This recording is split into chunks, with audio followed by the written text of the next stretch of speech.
We will start in 5 seconds.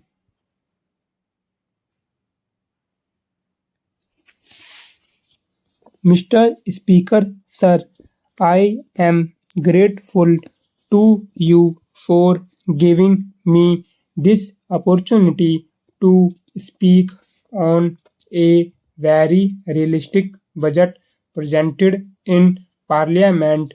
I am sure the people of Gujarat are going to join me in congratulating the government for saving them from a high dose of taxation as was proposed by the previous government in the state.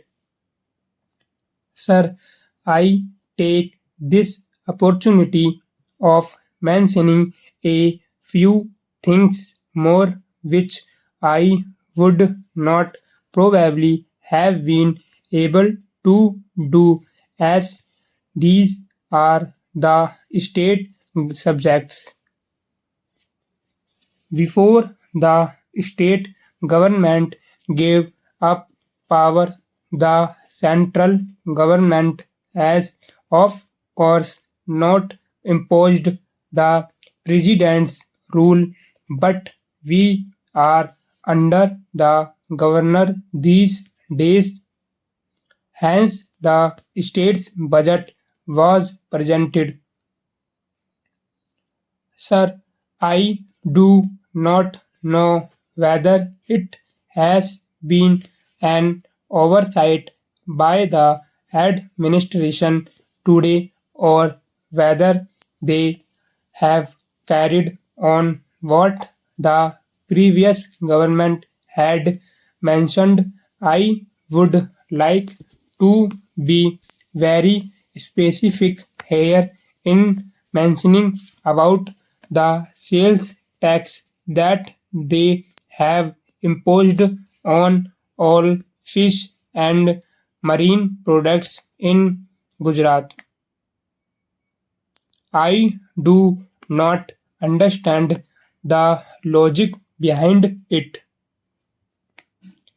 As far as Gujarat is concerned, we have bigger coastline than any other state in India.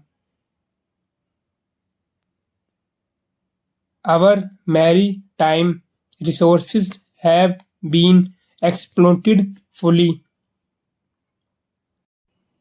Our fishery industry has still not reached the stage which could be compared with even the backward states in this country who are also maritime states. There are other states like Kerala where the fishery industry has developed long ago and it has come to the take off stage where from the inshore fishing they have now gone to offshore fishing. Even in those states where 50% of marine products are exported, they do not have sales tax on fishing and marine products.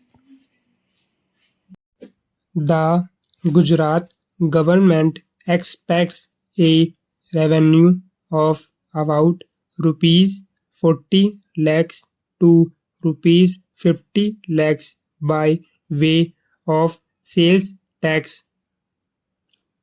I am sure that they are going to ask you also that these taxes should be imposed on the traders and on the fishermen and not on industries.